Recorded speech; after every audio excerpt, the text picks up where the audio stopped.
Olá, meus caros amigos telespectadores do Saber Direito. Iniciamos um Saber Direito Responde. Depois de uma semana inteira de aulas, trazemos aqui alguns alunos, receberemos algumas questões para responder rapidamente, ok? Estamos aqui com a nossa aluna Nohane Nascimento, do 7º período de Direito da Unieuro, e o nosso aluno Paulo Henrique, do 5º período de Psicologia da UDF. Podemos, então, iniciar a nossa primeira pergunta com a nossa aluna Nohane. Bom, professor, eu gostaria de saber qual é o papel do ECA quando um menor comete um ato infracional. Nohane, muito bem, uma pergunta muito boa. Comentei isso muito nas aulas.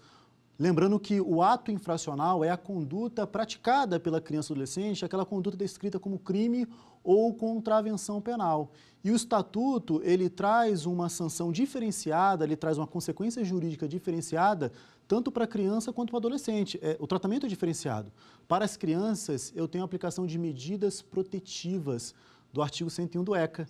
E para adolescente, eu tenho as chamadas medidas socioeducativas. Para adolescente também posso aplicar medida protetiva, mas para criança não se aplica medida socioeducativa. Lembrando que a medida socioeducativa, pelo ato praticado pelo adolescente, ela pode se estender até 21 anos, desde que a conduta praticada seja quando adolescente, ok? Condutas praticadas como adulto, eu considero crime, eu considero contravenção penal, aplica-se direito penal a eles. Não aplico Estatuto da Criança e do Adolescente, ok?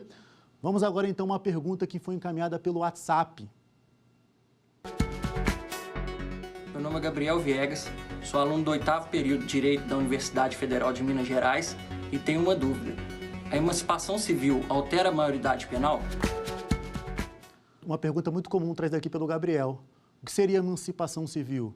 É aquela pessoa menor de 18 anos poder realizar atos da vida civil e ele pede a emancipação para poder conseguir isso. Por exemplo, casamento. É possível casar e você se emancipa a partir dos 16 anos. A pergunta é, se a pessoa se emancipa com 16 anos, por exemplo, isso influi na maioridade penal? Logicamente que não. Nesse ponto, o direito civil e o direito penal não se confundem. Mesmo que emancipado, ele somente praticará crimes a partir dos 18 anos. Enquanto não fizer 18 anos, mesmo que emancipado, ele não pratica crime. Ele pratica o denominado ato infracional. Criança também pratica ato infracional, ok? Tanto criança quanto adolescente. Mesmo que emancipado, continuará sendo um ato infracional. Vamos agora, então, à pergunta do nosso aluno Paulo Henrique. Professor, numa situação de ameaça ou violação dos direitos da criança ou do adolescente, de quem seria o dever de prevenir essas ocorrências e quais as ações previstas no Estatuto? O Paulo Henrique fez uma pergunta interessante, se o ECA trabalha com prevenção. O ECA trabalha... Existe um tópico, Paulo Henrique, existe um tópico do ECA que chama prevenção. E, através de medidas administrativas, ele trata. Em relação à violação de deveres, existe o conselho tutelar para isso. Por exemplo, num caso em que seja um professor, seja um médico, né, alguém da área de saúde, que tiver suspeita ou confirmação de maus tratos, é obrigatório que seja comunicado ao Conselho Tutelar e o Conselho Tutelar tomará as medidas cabíveis. O Conselho Tutelar, ele pode, por exemplo, aplicar uma medida protetiva. Ele só não pode afastar da família. Afastar da família somente a autoridade judiciária, mediante uma ação do Ministério Público. Mas ali uma outra medida de acompanhamento psicológico, matrícula obrigatória na escola. Então, o nosso Conselho Tutelar ele pode agir. Então, o órgão, acredito que o órgão mais atuante na prevenção seria o Conselho Tutelar, um órgão fiscalizatório, e também o Ministério Público, ok? Vamos agora a uma pergunta do nosso WhatsApp. Meu nome é Regina Lordeila, sou aluna do 1º semestre de Direito na Faculdade Baiana de Direito, em Salvador, e eu tenho uma dúvida. O prazo de internação provisória pode ser detraído da internação definitiva? Uma pergunta muito interessante da Regina Lordelo. Se o prazo de internação provisória pode ser detraído da internação definitiva. Por que essa pergunta existe? Porque é o seguinte, o prazo de internação provisória é de 45 dias, né? Internação provisória antes da sentença. Não existe um prazo determinado na internação definitiva. O juiz não aplica um prazo. E a doutrina se questionava, se ele não aplica prazo, não tem como detrair. Ele não chega lá e aplica 3 anos, aplica 3 meses. Não existe um prazo determinado. Então a doutrina falava, se não há prazo determinado, não há como existir essa detração. Só que esse pensamento evoluiu. Se não há prazo determinado e não é possível, na aplicação da nossa medida socioeducativa, detrair o prazo, mas é possível que este prazo já seja considerado no prazo máximo da medida. Porque as medidas, principalmente a internação, ela tem um prazo máximo. Então, eu já considero esse prazo de 45 dias no prazo máximo, inclusive no prazo de reavaliação, que será de no máximo 6 meses. Então, eu considero esses 45 dias, inclusive, já iniciou aí o prazo da nossa reavaliação, ok? Vamos mais uma pergunta. Bom, professor, eu gostaria de saber quanto às medidas socioeducativas do ECA. O artigo 112 dá um grau de gravidade. Diante disso, um menor infrator reincidente no crime de furto receberá qual medida? Nohana fez uma pergunta inteligente, uma pergunta interessante. Primeiro, ela já falou que o 112 trabalha com uma gravidade. Quais são as medidas socioeducativas previstas lá no artigo 112? Eu tenho advertência, obrigação de reparação do dano, a prestação de serviços à comunidade, a liberdade assistida, a semi-liberdade e a internação. Nohana, primeiro ponto que eu acho interessante é a questão de técnica. Existe uma questão de técnica do direito que isso cai em prova e você pode errar. Eu não posso utilizar o termo reincidência para o menor. Então, o menor eu não posso falar reincidência, porque incidência é um termo utilizado no direito penal. E todos aqueles termos utilizados no direito penal, que existe uma carga, eu gosto de utilizar esse termo, carga de negatividade. Todos os termos com cargas negativas do direito penal, eu não posso trazer para o Estatuto da Criança e do Adolescente. Então, reincidência é residência penal. Só que existem as hipóteses de aplicação da internação. Então, acho que o melhor a saber aqui, a pergunta é, será que é possível internação para ele? Respondendo à pergunta, quais são as hipóteses de internação? Primeira hipótese de internação, se o ato infracional praticado foi praticado mediante violência ou grave ameaça à pessoa. Crime de furto tem violência ou grave ameaça? Não. Então, não é possível, nesse caso, aplicar a internação. Segunda hipótese, nessa hipótese não pode. Segunda hipótese, a hipótese mais interessante. A segunda hipótese não utiliza o termo reincidência, ela utiliza o termo reiteração. A reiteração em atos infracionais graves. A reiteração em atos infracionais graves. Seria, nesse caso, possível a nossa aplicação de internação. Eu entendo, e a gente pode analisar o caso concreto, eu entendo que o furto não é um ato infracional grave. Mesmo que reiterado, para aplicar a internação tem que ser reiteração em atos infracionais graves. Se foi furto, eu entendo que não seria um ato infracional grave. Poderia ser possível, no meu entender, se fosse aquele furto alterado no ano de 2018, que é o furto mediante utilização de explosivo. Poderia colocar, nesse caso concreto, um ato infracional grave, porque utilizou explosivo. Mas o furto por si só, entendo que ele não seria grave. Portanto, para mim, não há hipótese também de aplicação de internação nessa. A terceira hipótese de aplicação de internação, e somente são 3, é quando o adolescente ele descumpre de forma reiterada e injustificável uma medida socioeducativa anteriormente imposta. Ou seja, foi aplicado a ele uma medida socioeducativa por um ato praticado, por exemplo, uma prestação de serviço, e ele não cumpre a prestação. Ele não pratica outro ato infracional. Ele simplesmente não cumpre a medida anterior. Nesse caso, é possível internação, a chamada internação regressiva. E o prazo máximo dela é só 3 meses, não é 3 anos. Então, somente 3 meses. Se ele só descumpriu a medida, é cabível internação. É uma hipótese de reiteração de ato infracional praticado por furto? Não, não é hipótese. Então, eu entendo que na reiteração do furto, não cabe internação, que é a medida mais grave. Tá? Não cabe a internação, que é a medida mais grave. O furto por si só, o único furto, a medida mais adequada é a obrigação de reparação do dano.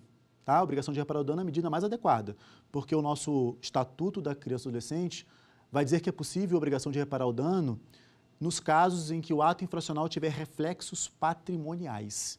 Um detalhe muito importante que os operadores de direito têm que saber é a diferença de furto para roubo. O furto é somente a subtração patrimonial de coisa alheia, o roubo é a subtração patrimonial de coisa alheia, conjuntamente com a violência ou grave ameaça à pessoa. Logo, no roubo, é cabível internação na primeira hipótese, porque há violência ou grave ameaça contra a pessoa.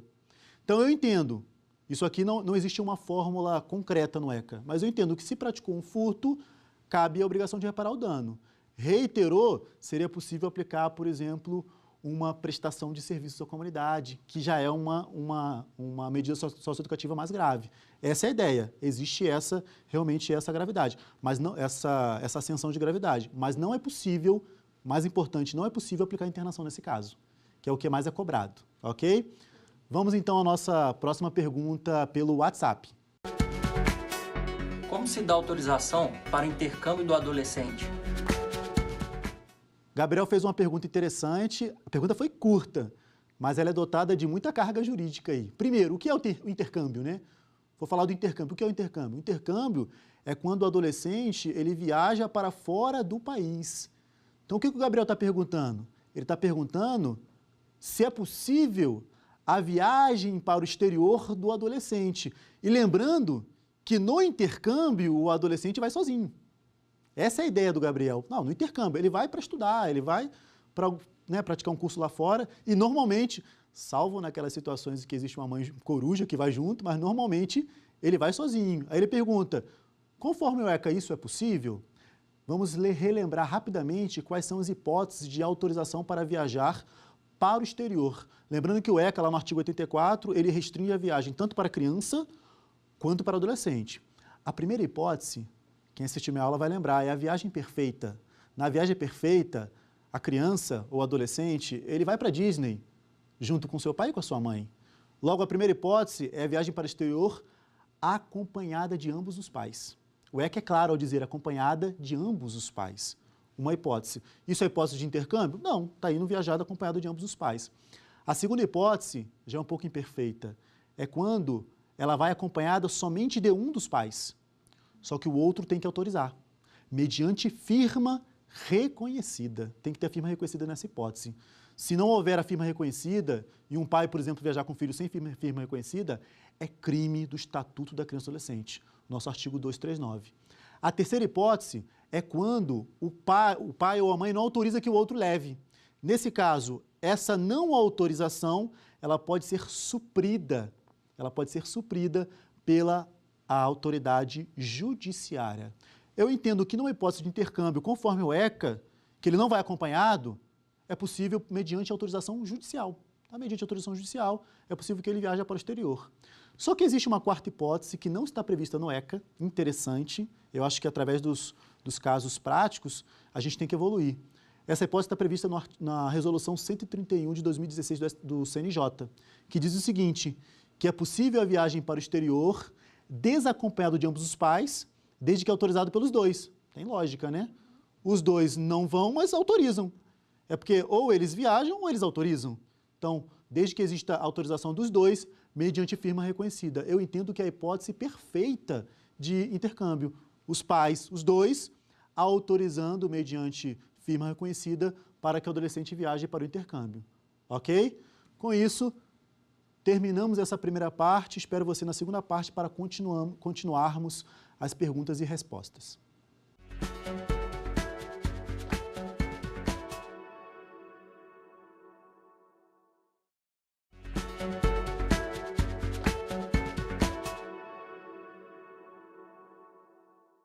Olá, meus caros telespectadores do Saber Direito, voltamos então com o nosso Saber Direito Responde, né? Continuamos as perguntas e respostas do nosso Estatuto da Criança e do Adolescente. Vamos, então, com uma pergunta do nosso aluno Paulo Henrique. Professor, verificada a hipótese em que a criança ou adolescente foi vítima de maus tratos, violência ou abuso sexual, impostos pelos pais ou responsáveis, quais as medidas de proteção são adotadas pelo... Ok, uma pergunta boa e, Paulo Henrique, até confesso, isso é muito comum na prática. Isso é muito comum na prática. Ele perguntou, houve uma violação sexual, um abuso, inclusive praticado pelo pai, inclusive praticado pela mãe. Primeiro ponto, né, já trazendo aqui a consequência jurídica, o ECA prevê que é possível até a perda do poder familiar desse pai.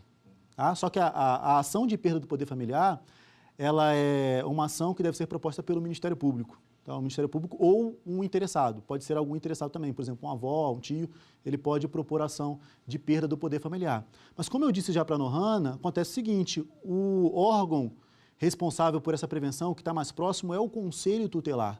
Então, como eu comentei, na hipótese de suspeita ou confirmação de maus tratos, o médico, o professor, tem que comunicar ao Conselho Tutelar. o Conselho Tutelar, diante de suas atribuições, lá do artigo 136 do ECA, ele comunica ao Ministério Público para que o Ministério Público possa realmente definir, aí, entrar com a ação de perda do poder familiar.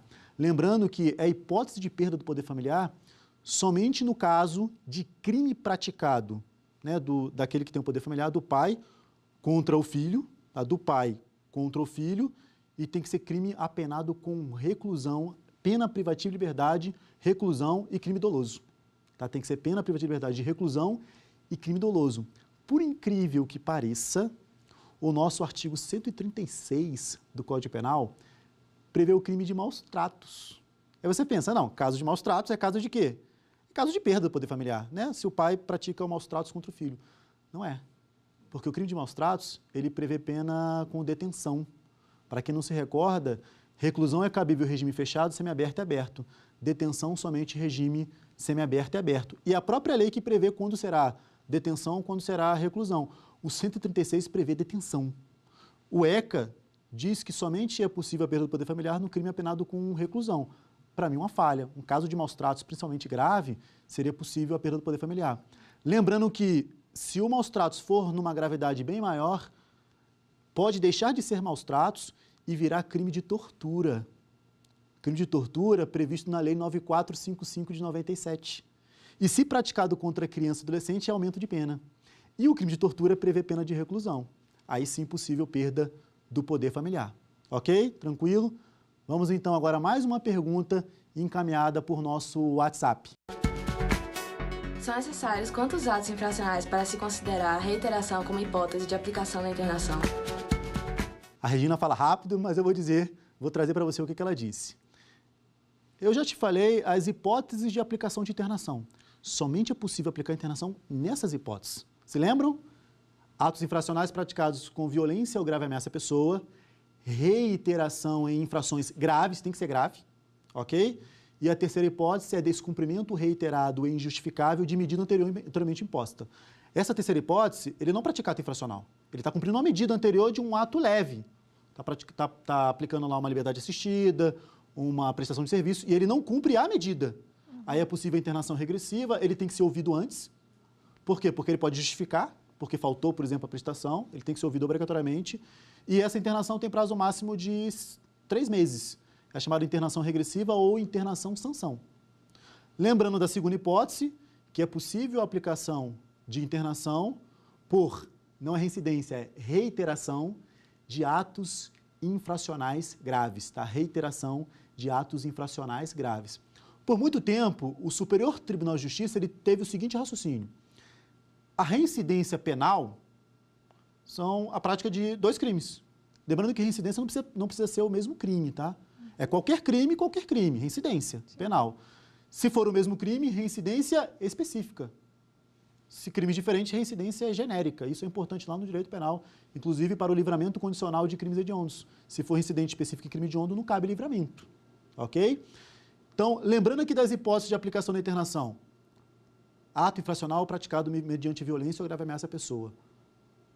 Se o menor pratica tráfico de drogas, ato infracional é equiparado ao tráfico, 33 da Lei 11.343. Cabe internação para ele nessa primeira hipótese? O nosso tráfico de drogas é um ato infracional equiparado a um crime que tem violência ou grave ameaça à pessoa? Não. Logo, não cabe, inclusive isso foi simulado pelo STJ, não cabe no ato infracional equiparado ao tráfico, por si só, a internação. Por quê? Porque ela não tem violência ou grave ameaça à pessoa. E eu tenho uma hipótese excelente também. O artigo 16 da Lei 10.826 de 2003, que é o Estatuto do Desarmamento, prevê o crime de posse ou porte de arma de fogo, acessório ou munição de uso restrito. Foi uma alteração que virou o crime hediondo e na televisão passava que é o cara que porta o fuzil. Na verdade, ponto 40, ponto 45 já é arma de uso restrito. Logo a pessoa vai responder pelo 16. Esse 16 virou crime hediondo, tá? Ele é um crime hediondo. Pergunta, se o menor pratica o 16, para ele é ato infracional, não é crime hediondo, para ele é ato infracional. Ato infracional é equiparado a crime hediondo. É cabível internação na primeira hipótese? O porte ilegal de arma de fogo de uso restrito tem violência ou grave ameaça à pessoa? Não tem. Logo, não é cabível a internação se você encontrar um menor com fuzil. Não pode ser internado. vai aplicar prestação de serviços. Só que essas hipóteses graves, tráfico de drogas, crime hediondo pelo porte ilegal de arma de fogo de uso restrito, eu entendo que, por serem hediondas, o tráfico é crime equiparado a hediondo. Elas são graves. Elas são graves. Só não cabe internação na primeira hipótese. Mas seria cabível internação na reiteração. Por muito tempo, o STJ dizia o seguinte, olha, reincidência penal é 2. Praticou 2, você é reincidente. Praticou o primeiro, transitou, tem que transitar em julgado. Transitou em julgado, praticou o outro, você é reincidente. Logo, a reiteração prevista no ECA é diferente da reincidência. Logo, a reiteração são 3, no mínimo 3, atos infracionais. O STJ entendeu por muito tempo isso, e de forma errada. Eu vou dizer por quê. Reincidência não é diferente de reiteração. Na verdade, o termo foi utilizado diferente, por quê? Porque aqueles termos com carga negativa não puderam ser utilizados. O STJ mudou o entendimento, ao dizer o seguinte, olha, para o Código Penal, reincidência. Para a gente aqui do ECA é reiteração. Bastam somente 2 atos infracionais para que ele seja submetido à internação, desde que esses atos infracionais sejam considerados graves. Tá? Tem que ser reiteração em atos infracionais graves. Bastam 2, tá? Somente 2. A STJ mudou a posição, com 2 atos infracionais graves é possível internação. Então, a súmula diz que o tráfico de drogas, o ato infracional equiparado ao tráfico de drogas, por si só, não leva à internação. Tem que interpretar. Se for reiteração, cabe, porque eu entendo que o tráfico é grave, tanto que ele é um crime equiparado a hediondo. Ok? Então, vamos à nossa próxima pergunta com a nossa aluna Nohana. Professor, o senhor falou da internação e eu gostaria de voltar nesse tópico para saber quanto tempo um menor pode ficar internado. Quanto tempo, uma pergunta interessante, quanto tempo, já comentei algo, né? Quanto tempo ele pode ficar internado, a internação do menor? Salvo um caso, tivemos um caso no Brasil que ele ficou internado mais desse prazo, um só, que é o caso do Champinha. Fora esse caso, a regra é o seguinte, o nosso Estatuto da Criança e Adolescente, ele prevê que a internação, em nenhuma hipótese, excederá o prazo de 3 anos. Isso está escrito no ECA. Então, se cair em prova, em nenhuma hipótese, a internação excederá o prazo de 3 anos. Correto. Na verdade, existe uma hipótese que é algo diferenciado que eu vou explicar. Mas a regra geral é que a internação não pode passar de 3 anos. Lembrando que o juiz, ao aplicar a medida socioeducativa, ele não aplica o prazo. Ele não fala, vai ficar 3 anos. Ah, isso aqui é muito grave, 3 anos. Não, ele não fala do prazo. Na verdade, ele só aplica a medida socioeducativa. Qual é o prazo que o adolescente fica? A cada, no máximo, 6 meses, tem uma reavaliação. Às vezes, com apenas 6 meses, ele sai.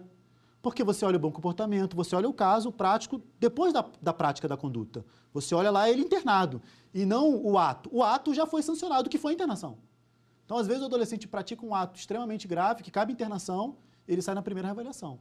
Na maioria das vezes, os atos infracionais mais graves saem com 1 ano e meio, na terceira reavaliação. Difícil passar da terceira, só nos casos muito graves mesmo. Mas é difícil passar da terceira reavaliação, que é no máximo a cada 6 meses. Detalhe importante é que depende também do ato infracional. Se eu aplicar internação por descumprimento de uma medida anterior, o prazo máximo é tão somente de 3 meses. Então, nem sempre é 3 anos, pode ser que seja 3 meses. E a internação provisória, ela é tão somente no prazo de 45 dias. Ele não pode passar o prazo de 45 dias. E existe também uma previsão do ECA que é o seguinte, se ele estiver internado, a liberação é compulsória aos 21 anos. É necessária autorização judicial, né? Toda desinternação tem que ter autorização judicial, mas a liberação será compulsória aos 21. Porque às vezes acontece de ele praticar o ato infracional com 17. Só que o judiciário não aplica na hora. Depende de um processo. E aí a internação é aplicada a ele ele já tem 19 para 20 anos. Já tem mais de 19 anos, 19 para 20. Ele é internado. O prazo máximo desse adolescente, que agora é adulto, posso aplicar a internação para ele? Posso, é até 21. Vai ser de 3 anos? Não. Porque quando ele fizer 21, a liberação vai ser compulsória. Ou seja, ou é 3 anos ou 21, o que chegar primeiro. Tá? É o que chegar primeiro. Ou 21 anos ou 3 anos. Vamos à nossa próxima pergunta, que foi encaminhada pelo WhatsApp. A prática de atos infracionais gera consequências depois que o menor vira adulto? Se ele vir adulto e praticou um ato infracional, desde que não haja prescrição, a prescrição é aplicada em atos infracionais. Tá? Eu posso aplicar a prescrição. Desde que não haja prescrição, quando ele vir adulto, eu posso aplicar a ele uma medida socioeducativa. Até que idade, Nohane? Até 21 anos. Eu posso aplicar.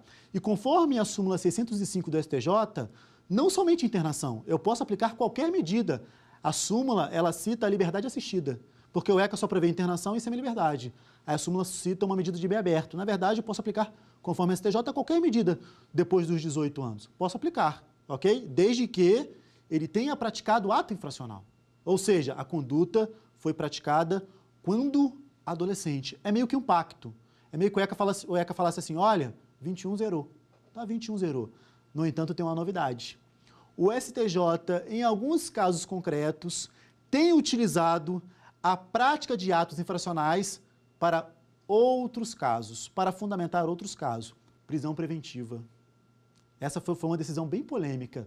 O STJ pegou um caso de um cidadão que era adulto e houve um pedido de prisão preventiva, fundamentado nos artigos 311, 312 e 313, lá do nosso Código de Processo Penal, né, com seus requisitos. E, para verificar que a pessoa era uma pessoa do crime, o Ministério Público, o delegado de polícia, colocou, olha, inclusive ele pratica vários atos infracionais, praticou vários atos infracionais. O STJ olhou e falou assim, é possível utilizar a prática de atos infracionais para fundamentar a prisão preventiva. Termina o nosso Saber Direito Responde e todas as nossas aulas de Estatuto da Criança e do Adolescente. Agradeço a presença de nossos alunos, agradeço a presença das perguntas enviadas pelo WhatsApp, agradeço a você que nos acompanhou, que me acompanhou em toda essa semana de aulas. Nosso Saber Direito Responde, o nosso Saber Direito Profissões, falamos um pouco sobre a minha profissão e sobre o nosso direito penal. Muito grato mesmo e espero que tenha correspondido com o conteúdo que você esperava sobre o Estatuto da Criança e do Adolescente. Um grande abraço. Tchau, tchau. Quer dar uma sugestão de tema para os cursos do Saber Direito? Então mande um e-mail para a gente, saberdireito@stf.jus.br, ou entre em contato pelo nosso WhatsApp. O número é esse que aparece na sua tela. Você também pode estudar pela internet. É só acessar tvjustiça.jus.br ou rever as aulas no nosso canal do YouTube, TV Justiça Oficial.